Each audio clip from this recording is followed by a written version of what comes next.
Hi ಎಲ್ಲರಿಗೂ ನಮಸ್ಕಾರ. Welcome to Lord Krishna YouTube channel. ಇವತ್ತಿನ ವಿಶೇಷತೆ ವಿಡಿಯೋ ಏನೆಂದರೆ ಚಂದ್ರಗ್ರಹಣ ಎಂದರೇನು, ಹಾಗೆ ಚಂದ್ರಗ್ರಹಣದ ಮಹತ್ವ ಮತ್ತು ಚಂದ್ರಗ್ರಹಣದ ಸಮಯದಲ್ಲಿ ಏನೆಲ್ಲ ಮಾಡಬೇಕು ಹಾಗೆ ಏನೆಲ್ಲ ಮಾಡಬಾರದು, ಹಾಗೆ ಚಂದ್ರಗ್ರಹಣ ಯಾವಾಗ ಗೋಚರವಾಗುತ್ತದೆ ಅನ್ನೋದು ಈ ವಿಡಿಯೋದಲ್ಲಿ ತಿಳಿಸಿಕೊಡ್ತಾ ಇದ್ದೇನೆ. ಸೊ ಯಾರು ವಿಡಿಯೋನ ಸ್ಕಿಪ್ ಮಾಡೋಕ್ಕೆ ಹೋಗಬೇಡಿ, ಕೊನೆಯ ತನಕ ನೋಡಿ. ಹಾಗೆ ವಿಡಿಯೋನ ಮೊದಲ ಬಾರಿ ನೋಡ್ತಾ ಇದ್ದರೆ ಸಬ್ಸ್ಕ್ರೈಬ್ ಮಾಡ್ಕೊಳ್ಳಿ. ಹಾಗೆ ಚಾನಲ್ನ ಇಷ್ಟ ಆಗಿತ್ತಂದರೂ ಕೂಡ ಲೈಕ್ ಕೊಡೋದನ್ನು ಮಾತ್ರ ಮರಿಬೇಡಿ. ಬನ್ನಿ ಶುರು ಮಾಡೋಣ. ಮೊದಲಿಗೆ ಚಂದ್ರಗ್ರಹಣ ಎಂದರೇನು ಅಂತ ತಿಳಿದುಕೊಳ್ಳೋಣ. ವಾಟ್ ಈಸ್ ಅ ಲೂನಿಯರ್ ಎಕ್ಲಿಪ್ಸ್ ಅಂತ ಏನನ್ನೋದನ್ನು ತಿಳಿದುಕೊಳ್ಳೋಣ.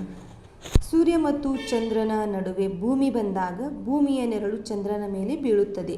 ಆಗ ಚಂದ್ರನು ನಮಗೆ ಸಂಪೂರ್ಣವಾಗಿ ಅಥವಾ ಭಾಗಶಃ ಕಾಣಿಸುವುದಿಲ್ಲ. ಈ ವಿದ್ಯಮಾನವನ್ನೇ ಚಂದ್ರಗ್ರಹಣ ಎಂದು ಕರೆಯುತ್ತಾರೆ, ಲೂನಿಯರ್ ಎಕ್ಲಿಪ್ಸ್ ಎಂದು ಕರೆಯುತ್ತಾರೆ. ಸೊ ಗೊತ್ತಾಯ್ತಲ್ವಾ? ಸೂರ್ಯ ಮತ್ತು ಚಂದ್ರನ ನಡುವೆ ಭೂಮಿ ಬಂದಾಗ ಆಗ ಭೂಮಿಯ ನೆರಳು ಚಂದ್ರನ ಮೇಲೆ ಬೀಳುತ್ತದೆ. ಆಗ ಚಂದ್ರನಿಗೆ ಸಂಪೂರ್ಣವಾಗಿ ಅಥವಾ ಭಾಗಶಃವಾಗಿ ಕಾಣಿಸುವುದಿಲ್ಲ.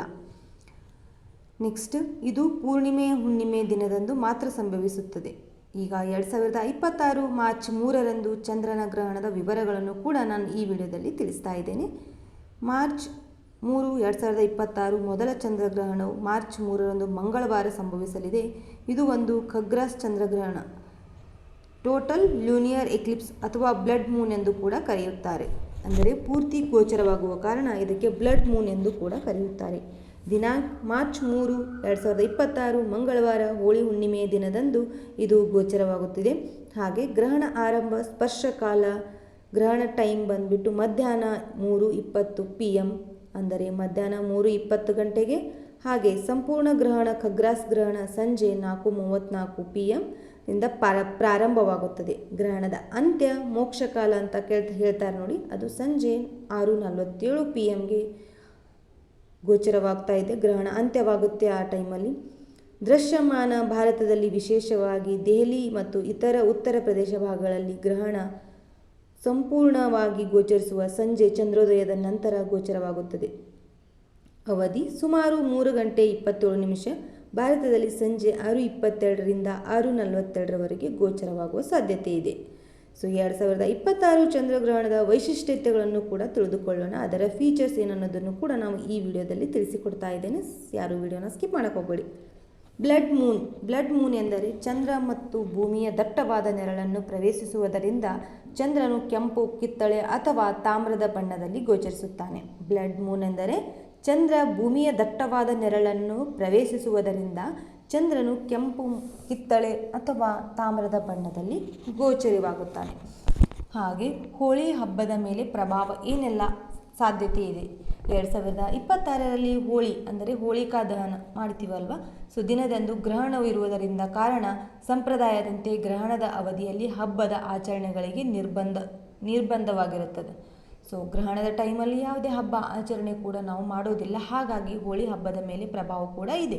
2026ರಲ್ಲಿ ಹೋಳಿಕಾ ದಹನವು ದಿನದಂದು ಗ್ರಹಣವು ಕೂಡ ಇರುವುದರ ಕಾರಣ ಸಂಪ್ರದಾಯದಂತೆ ಗ್ರಹಣ ಅವಧಿಯಲ್ಲಿ ಹಬ್ಬದ ಅಡುಗೆಗಳಿಗೆ ನಿರ್ಬಂಧವಾಗಿದೆ. ಸೊ ಸೂತಕ ಕಾಲ ಮತ್ತು ಪಾಲಿಸಬೇಕಾದ ನಿಯಮಗಳನ್ನು ಕೂಡ ನಾನು ಈ ವಿಡಿಯೋದಲ್ಲಿ ತಿಳಿಸ್ತಾ ಇದ್ದೇನೆ.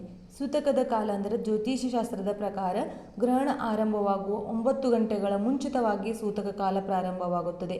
ಹಾಗಾಗಿ ಸೂತಕ ಆರಂಭ ಮಾರ್ಚ್ 3, 2026ರಂದು ಬೆಳಗ್ಗೆ 6:23 AM ಅಥವಾ 9:20 ಒಳಗೆ ಮೂಲಕ ಪ್ರಕಾರ ವಿಭಿನ್ನವಾಗಿ ಅಥವಾ ಬೆಳಗಿನಿಂದಲೇ ಸೂತಕ ಆರಂಭವಾಗಿರುತ್ತದೆ. ಆದರೆ ಟೈಮ್ ಬಂದುಬಿಟ್ಟು ಮಾರ್ಚ್ 3, 2026ರಂದು ಬೆಳಗ್ಗೆ 6:23 ಅಥವಾ 9:20 ಲಾಸ್ಟ್ ಇಲ್ಲಿಯವರೆಗಿಂತ ಸ್ಟಾರ್ಟ್ ಆಗಿಬಿಡುತ್ತೆ ಸೂತಕ ಕಾಲ. ಹಾಗೆ ಏನು ಮಾಡಬಾರದು ಗ್ರಹಣದ ಸಮಯದಲ್ಲಿ? ಏನು ಮಾಡಬಾರ್ದು? ಗ್ರಹಣದ ಸಮಯದಲ್ಲಿ ಆಹಾರ ಸೇವಿಸಬಾರದು, ಅಡುಗೆ ಮಾಡುವುದು ನಿಷಿದ್ಧ. ಹಾಗೆ ದೇವಾಲಯದ ಬಾಗಿಲುಗಳನ್ನು ಕೂಡ ಮುಚ್ಚಲಾಗುತ್ತದೆ. ಶುಭ ಕಾರ್ಯಗಳು ಅಂದರೆ ಮದುವೆ, ನಿಶ್ಚಿತಾರ್ಥ ಇತ್ಯಾದಿ ಮಾಡಬಾರದು. ಗೃಹಿಣಿಯರು ಮನೆಯಿಂದ ಹೊರಗೆ ಹೋಗುವುದನ್ನು ತಪ್ಪಿಸಬೇಕು. ಗರ್ಭಿಣಿಯರು ಮನೆಯಿಂದ ಹೊರಗೆ ಹೋಗುವುದನ್ನು ತಪ್ಪಿಸಬೇಕಾಗುತ್ತೆ. ಇದು ಮಾಡಬಾರದು. ಏನು ಮಾಡಬಹುದು ಅಂದರೆ ದೇವರ ನಾಮಸ್ಮರಣೆ, ಮಂತ್ರ ಪಠಣೆ ಮಾಡಬಹುದು. ಗ್ರಹಣ ಮುಗಿದ ನಂತರ ಸ್ನಾನ ಮಾಡಿ ದಾನ ಮಾಡುವುದು ಶ್ರೇಯಸ್ಸು. ವಿಜ್ಞಾನ ಮತ್ತು ಗ್ರಹಣದ ಪ್ರಕಾರ, ವಿಜ್ಞಾನಿಗಳ ಪ್ರಕಾರ ಚಂದ್ರ ಗ್ರಹಣವನ್ನು ಬರಿಗಣ್ಣಿನಿಂದ ನೋಡಬಹುದು. ಇದು ಸುರಕ್ಷಿತವಾಗಿದೆ. ಅಂದರೆ ನಾವು ಗ್ರಹಣ ವೀಕ್ಷಣೆ ಮಾಡ್ತೀವಲ್ವ ಸಂಜೆ ಟೈಮಲ್ಲಿ ಗೋಚರವಾದಾಗ, ಸೊ ಆ ಟೈಮಲ್ಲಿ ನಾವು ವಿಜ್ಞಾನಿಗಳ ಪ್ರಕಾರ ಹೇಳುವುದೇನೆಂದರೆ ಗ್ರಹಣದ ಸಮಯದ ಬರಿಗಣ್ಣಿನಿಂದ ನಾವು ನೋಡಬಹುದು, ಯಾವುದೇ ನಮಗೆ ಅಪಾಯ ಇಲ್ಲ. ಸೊ ಅದಕ್ಕೋಸ್ಕರ ಇದು ಸುರಕ್ಷಿತವಾಗಿದೆ. ಸೊ ದಯವಿಟ್ಟು ಎಲ್ಲರೂ ಚಂದ್ರಗ್ರಹಣನ ನೀವು ವೀಕ್ಷಿಸಬಹುದು, ಹಾಗೆ ಗೋಚರವಾಗಿದ್ದ ಟೈಮಲ್ಲಿ ನೀವು ನೋಡಬಹುದು.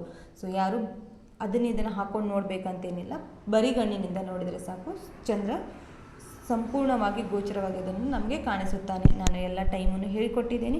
ವಿಡಿಯೋ ಇಷ್ಟ ಆಗಿದ್ದಲ್ಲಿ ಏನು ಮಾಡಬೇಕು, ಲೈಕ್ ಮಾಡಿ, ಶೇರ್ ಮಾಡಿ, ಸಬ್ಸ್ಕ್ರೈಬ್ ಮಾಡಿ. ಇಷ್ಟ ಆಗಿದ್ದಲ್ಲಿ ಲೈಕ್ ಕೊಡೋದನ್ನು ಮಾತ್ರ ಮರಿಬೇಡಿ. ಮತ್ತೆ ಮುಂದಿನ ವಿಡಿಯೋದಲ್ಲಿ ಸಿಗುತ್ತೇನೆ ಇದೇ ವಿಶೇಷತೆ ವಿಡಿಯೋಗಳೊಂದಿಗೆ. ಸಬ್ಸ್ಕ್ರೈಬ್ ಮಾಡ್ಕೊಳ್ಳಿ Lord Krishna channel. Thank you for watching and keep supporting. Bye bye.